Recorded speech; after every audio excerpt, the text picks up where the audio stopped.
I am Marsha Lewis. Let's talk. Today's Thursday, February the 25th, 2021. We're going to do some commentary.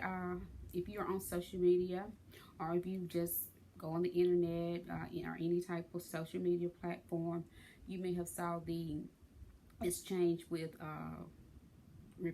Republican uh, Representative Kevin McCarthy and Liz Chaney, who are two prominent members of the House of Representatives for the Republican Party.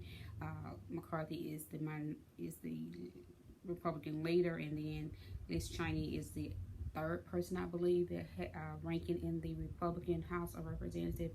They was asked a question from reporters, as it's being reported. The former guy, 45, will be speaking this weekend at CPAC, and the reporters had asked a question: did they think he should speak? Of course, Kevin giving a nod for yes. And then they asked the same of Liz Chaney, who was standing in the background, and she said, and I did like how she responded, and I do agree with the response she gave, which was, she said, well, that's up to CPAC, but as for her personally, and this would be my personal perspective as well, I don't think he should, the former guy, 45, should be at CPAC or have any type of platform to do any type of speaking. He's been banned from Twitter, Facebook, all social media platforms, so why should he, a person who incited an insurrection at our nation's capital, to our country, the United States of America, why should he still be given a platform? I still have a problem. He wasn't held accountable prior to leaving office January 20th, and that the Republican senators, those 43 that gave him a pass, where their lives were in danger. Everyone at that Capitol life was in danger. What type of message is this giving, that you get just simply giving a pass to someone who put a hit out at our nation's capital, the breach of our nation's capital by our own? But let's get to this. The ladies of the View talked about this, and I saw it on various again social media where the clip was showing, and we're gonna listen to it. The 4-day conservative political kicks off tonight, and Sunday's keynote speaker is Hugh. And for some members of Congress, like Kevin McCarthy and Liz Chaney, is kind of clearly split on him being the headliner. Take a look. Do you believe President Trump should be speaking, former President Trump should be speaking at CPAC this weekend? Yes, he should. Congresswoman Chaney? That's up to CPAC. I've been clear in my views about President Trump and the extent to which following January 6th, I don't believe that he should be playing a role in the future of the party or the country. On that high note? And then I guess former VP Mike Pence reportedly said he's still good friends with him, you know who, despite the fact that he unleashed a mob that wanted to hang him at the Capitol riots. Now, Joy, there are so many other things Republicans need to be focused on right now. Why do you think they're still stuck on this man? Well, first of all, it's interesting and ironic that these Republicans are so offended by near attendance tweets, but they're not offended by the fact that Trump gave the thumbs up to attack the Vice President of the United States. I mean, the hypocrisy is unbelievable. But I think that in this particular case, and Liz Chaney is one tough lady, boy. She is like Margaret Thatcher level of tough. To go up against this pack, and she's giving them a way out. She's saying to them, we need to rebrand. We made a deal with the devil, and the devil won't go away. And if we would rebrand our party, we might have a chance in the future, because 66% of Americans support the stimulus package, 56% support the $15 minimum wage. These people are out of step with Americans. They need to get their party together and start to act like a normal group of people instead of a bunch of Trump worshipers. And she's saying, listen, here is the ticket, and they're just too scared to take it. Right. So does that McCarthy-Chaney exchange show that there's possibly a large identity crisis right now in the GOP? Oh, I think there's no question about it. You know, Kevin McCarthy made it clear that the Republican Party is a big tent party. And in saying that, he was saying that all are welcome. If you believe in QAnon, if you are a Trumper, if you are MAGA, if you are white supremacist, if you love the Confederate flag and you want to wave it around in the Capitol, if you're an insurrectionist, you know, if you are a conservative, we welcome you. Everybody is on board. And Liz Chaney is offering them sort of, I think, the more traditional brand of conservatism. But because Trump still has a stranglehold on the party, you know, I don't know that her brand of conservatism can withstand those other factions in the party. And I see that there are three clear camps, right, that have emerged that Trump has, now that Trump has left office. You've got the anti-Trump folks. That would be Cheney, I think perhaps Mitt Romney, definitely Mitch McConnell. But then you've got people that are in the middle, like Kevin McCarthy, who's saying, well, we can have it both ways. I don't think that's true.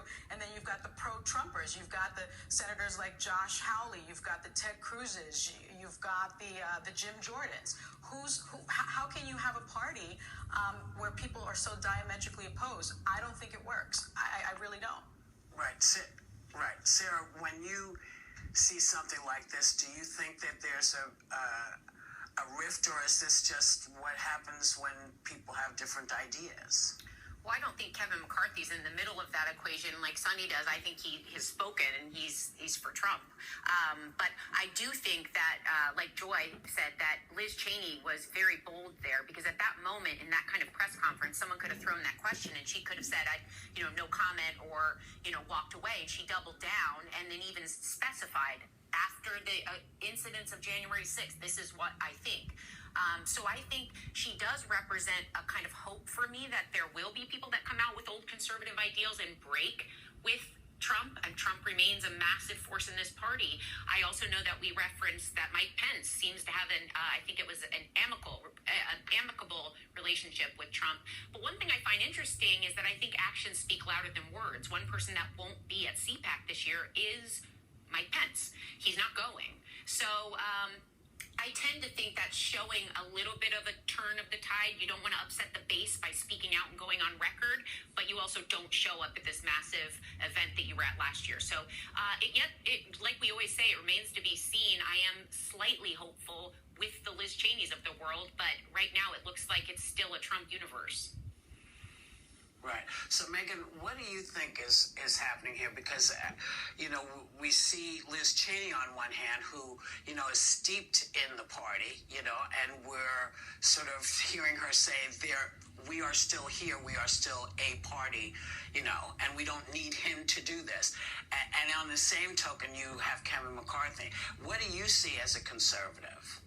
It's funny you just said we are still here, because I keep sending the meme of the Matrix of Morpheus screaming, "We are still here!" And that's how I keep sending to my friends that are conservatives and not Trumpers. We are still here. We're still a faction of the party, and we're still strong, and we still represent people who are angry and confused and want a different kind of direction than the Trump insurrection segment of the party. But unfortunately, that part of the party is still very alive and strong.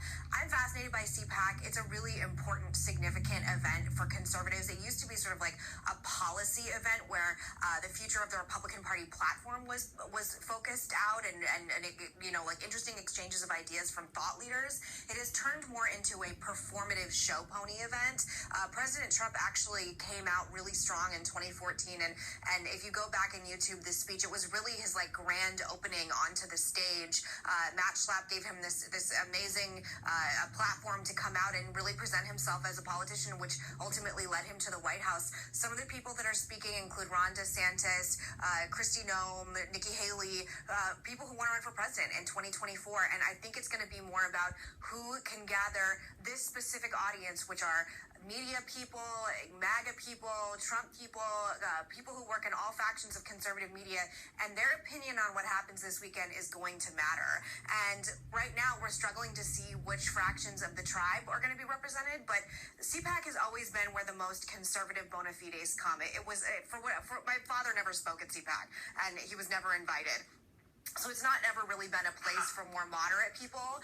So it really is more like the Mike Huckabees, the more and more conservative people who will do really well in a conservative primary. But I really think that the metaphor that I used about Godzilla coming up, everybody get their popcorn and Jack Daniels, because President Trump's speech is going to be something to watch.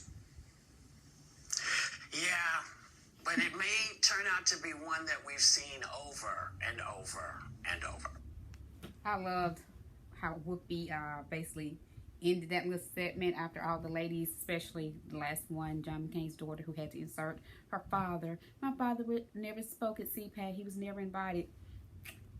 Not necessary. But again, a lot of things she was saying was simply what she does all the time. Makes no sense, and it's nonsense, because I don't agree about getting popcorn and Jack Daniels, because Trump, as she said, his speech is going to be something to see. I totally disagree, but I do agree with what would be said. It's probably something we have been seeing already over and over, because we know who Trump is. And that is why it is hard to understand why adults that's in the role that all of these men and women, these Congress men and women, whether that's from the House of Representatives to actual senators, these are the government officials that have been chosen by our 50 states in the United States to be the representation for us, we the American people. And no, do not always agree, because I'm from the state of Mississippi. Mississippi is a red state, and as many people know, it's one of the poorest states there out there in the country. Pretty much last on a lot of things. But when it comes to like poverty, we high. When it comes to like poor education, it's we're not in good numbers. So I don't understand how, after something that took place January the 6th, the insurrection at the nation's capital, where these congressmen and women, and they still are wanting to be in the Trump cult. They're making the conscious choice. This man, Trump, was only president one time. 4 years. Look what he has done. People that are just willing to turn a blind eye, deaf ears. They have no concern about doing the right thing. But as I have said in previous commentary, what's at the core of this? Because see, again, we know who Trump is. He's a racist. He's a bully. He's evil. He's vile. He's a con man. He has no respect for anyone, not even the wife that he presently has, the third wife. He cheated on her, paid $130,000 to a porn star. He's berated women. But then you got people in Congress, like Congresswomen, that new one from Georgia, who lost 2 of her congressional House seats because of the rhetoric she is out there displaying and continues to display. And again, and the woman from my state that was sit front row at the public hangings, she voted to overturn the will of the people. She voted to give him a pass. And all of these men out there, they obviously have no backbone or balls, because they are making the conscious choice to support Trump. Why? Racism, hate, and don't want people that look like me, a black African American woman, a woman of color. Don't want a woman of color. That's why they is so down against our first black African American vice president, the first woman to hold the role as vice president, such a prominent role in our United States. She's a black woman. She's a woman of Asian descent. She's a woman. It'd have been okay if it had been a white woman. They say Elizabeth Warren, Amy Klobuchar, any of those, they wouldn't have kicked so hard against Biden. But because he chose Kamala, Vice President Kamala Harris, that's why he gets all this rhetoric and backslash and all of this controversy, hate, dislike, kicking against the prick. It's because he chose a black woman. But let's not forget, and I want black Americans, please, if you are not registered voters, register to vote. And whenever there is an election, whether that's on the local level, at your state, or when it comes to the matter of the United States picking presidents, when it's time to pick a governor, when it's time to pick a senator, when it's time to pick an alderman, whatever it may be, the sheriff, I don't care. Register to vote and vote. And I don't want to use or hear this cliche where my vote doesn't count. Yes, it does. Georgia proved that to us. They put 2 Democrat senators in Senate in our United States Congress. They flipped their state blue, and it's my hope and prayer the same happens with Mississippi. That would truly blow some minds. Again, Mississippi is a red state and we're a poor state. It makes no sense. It does not add up. But you got these people out here with hate in their heart, and they elected Donald J. Trump to be the representation the past 4 years, and now that he has done that, and they boldly enabled him and cheered him on and got in the ring with him and will be in the ring because that's what they want. See, they don't want people of color to have prominent role. We're, to them, is beneath them, inferior. They don't want us to prosper, and we can get that.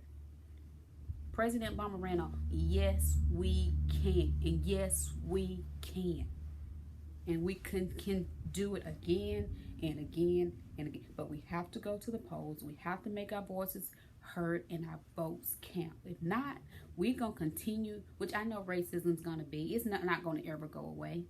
I mean, it is what it is. It's alive and well. But we have to do our part because it was us, people of color, that put Biden in the White House. And Biden knows that.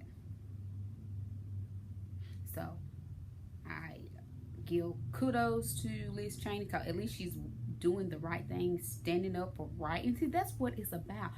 Doing the right thing because it's simply the right thing to do. But when you choose to look the other way, turn a blind eye, deaf ears, making the conscious, willful choice, decision that you're going to do what is corrupt and wrong and knowing not right, hate, racism, that's your reasoning. And there's nothing else that can be said. It is what it is. And this is what we're dealing with. You got people wanting to challenge, to continue to say for the contenders for the president for 2024 to be that of Donald J. Trump. And this is the man that tried to overturn the will of the American people, refused, and still to this day has not accepted the fact, or maybe not, I won't say he hasn't accepted, but has not acknowledged that he lost, because it's evident he lost. He's not the president. He left January the 20th. Biden is now the president, and he's operating and running our country, along with our Vice President Kamala Harris. So, and then you got these people out there that was conspiracy, like I said, he's put it in play way before the election. He has said, mail-in ballots would not be valid. And if you voted by absentee mail or mail-in ballots, early voting, go to the polls and show up. And if he didn't win, then the election's rigged. Just because he didn't win does not mean an election was rigged. It meant he lost. And for people to get on that bandwagon to show their ignorance, because that's what you're doing. Because see, you all are not new to this game. You are the men and women that are in Congress. And many of them have been there years and years. So therefore, you know that this past election 2020 was not rigged. There has been nothing to support that false claim, big lie. Biden won, Trump lost. That's the reality, that's the facts, that's the truth. And to have grown adults to be so vile, so even their own agendas, that they went along with this big conspiracy. Woe unto you. And you better believe, each and every one of you, in time, regardless of how long that time may be, you will be held accountable for your actions, your role, your part. Same thing in regards to the insurrection that took place January 6th. We hearing from police that their own stories of that day and many others. It had already been reported how staffers had wrote and seen when they was doing the Senate trial for the second time, twice impeached, only one term, 45th president, the former guy. They had wanted him to be held accountable, but we had Republicans that chose not to do the right thing. And guess what? It's been recorded in history. It has been and is being recorded in history. In your roles, woe unto you. Woe unto you. This is my commentary. I am Marsha Lewis. Let's